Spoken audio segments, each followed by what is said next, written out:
นะครับขบว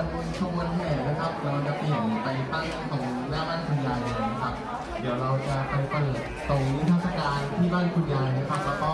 พี่น้องทุกคนนะครับแล้วก็รถขบวนแห่เนี่ยเดี๋ยวเราจะไปตั้งต้นจากบ้านคุณยายนะครับแล้วก็เดินทางผ่านเส้นนี้ไปถึงหน้ากองบินนะครับเดี๋ยวขอรบกวนนะครับก็คือว่าใครท่านใดเนี่ยที่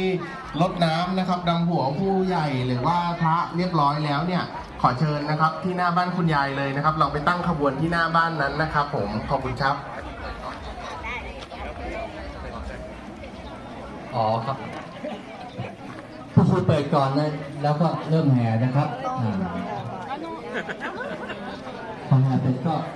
เริ่มเล่นน้ำโยนน้ำเลยตอนนี้ผู้ที่เห็นกำลังจะอัญเชิญขึ้นขบวนแห่นะครับ